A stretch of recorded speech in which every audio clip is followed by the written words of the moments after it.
Welcome back. We are going to wrap up Mesopotamia today. And here are our three questions. What is cuneiform and why is it significant? 2, who is King Hammurabi? And 3, what was King Hammurabi's code or Hammurabi's code? Number 1, cuneiform. This was known as this is the first known written language. It was a language developed by the Sumerians, so the group we looked at last time. And then cuneiform is a word that means wedge-shaped. So they would take a wedge-shaped tool and press it into clay tablets to get symbols like you see on the right. You can see the symbol for sun, God, mountain, man, ox, fish.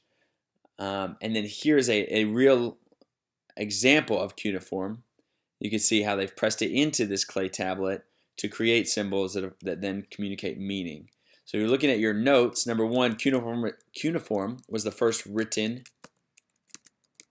language.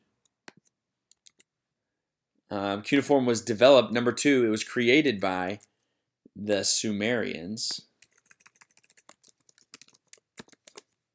So number 1, written. Number 2, cuneiform was created by the Sumerians. S-U-M-E-R-I-A-N-S.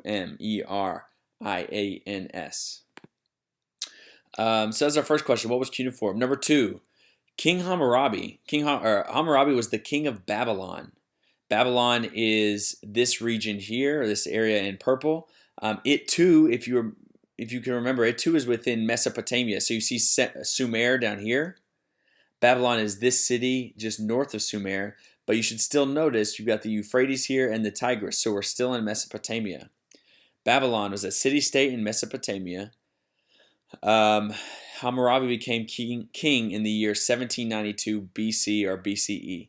So this is after the creation of Sumer that we talked about last time. In your notes, number 3, Hammurabi was the king of Babylon, B-A-B-Y-L-O-N, Babylon. Number 2, Babylon was a city-state in Mesopotamia, just north of Sumer. So number 4 is Mesopotamia. That's spelled M-E-S-O-P-O-T-A-M-I-A.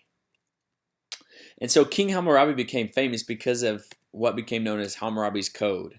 Hammurabi's Code was the first written set of laws. It was written in cuneiform, so the language we just talked about, and it's where we get things like eye for an eye and tooth for a tooth. Here is, it was written into this piece of stone, and it's written all up and down the side. So if you zoom in and you see on the right, you still see those cuneiform shapes, but this is where his code was written down. Number 5 on your notes, Hammurabi's Code was one of the first written set of laws, L-A-W-S. And number 6, one example of a law was eye for an eye and tooth for a tooth. That means if you poke out your neighbor's eye, they get to poke out your eye, or that was the punishment. Or if you knock out your neighbor's tooth, you have to have your tooth knocked out. And so that's where you get, Hammurabi's Code is where we get that saying. And so here's what we did today. We said cuneiform is it was the first form of written language, and they used wedge shapes to make symbols. Number 2, who is King Hammurabi? He was the king of Babylon. And number 3, what was Hammurabi's Code? It was the first set of written laws. And that wraps up what we're trying to do. So you have a reading today, but then that is it for Mesopotamia.